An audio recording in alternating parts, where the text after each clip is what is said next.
August 4th, 2012, this video made it to the internet. What you're about to witness is a plane crash, as it was experienced from the right seat inside the cockpit. The accident took place on Saturday, June 30th, 2012. At the time of this report, information was preliminary and subject to change, but some had been collected by the NTSB.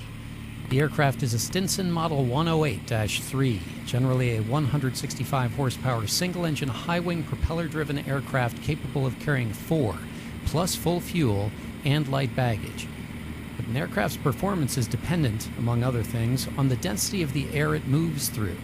And the aircraft appears to be operating from Bruce Meadows Airstrip, a 5,000-foot-long dirt and grass airstrip situated at an elevation of 6,370 feet, surrounded by 8,000 and 9,000-foot mountain peaks near the town of Stanley, Idaho. And that may be important. Watch what happens here. What you just saw was the aircraft skipping off the ground after having previously become airborne, only after prolonged ground run. The aircraft seems unwilling to climb. We'll not speculate as to the cause of the crash, but it may nonetheless provide a good example of what pilots call a high-density altitude takeoff. Cold, low-altitude air is more dense. It's thicker than air found at higher altitudes and/or higher temperatures. Moisture in the air, humidity, displaces air molecules and also acts to thin the air. For the pilot of a propeller-driven aircraft, thick air has its benefits. It gives the surfaces of the aircraft, the wings and propeller, more to push against, as it were.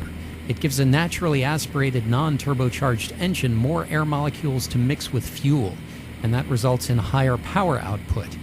Relevant to what you're seeing here, the NTSB has collected air data, including barometric pressure, temperature, and moisture for the accident's location on the day of the crash.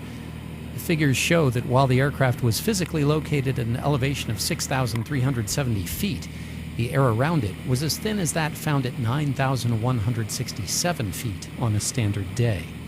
In other words, compared with a cooler day at a lower altitude, the engine of this aircraft had less air to mix with fuel.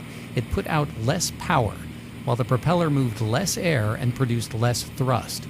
Meanwhile, the wings produced less lift for any given speed over the ground. In practice, that means the aircraft needed more land to get to speed and more speed to create lift, all the while working with less available power. It means it was harder for the aircraft to start to fly.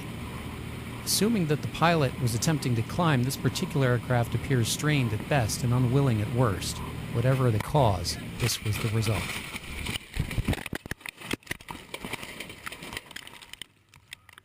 All 4 men involved in this accident walked away.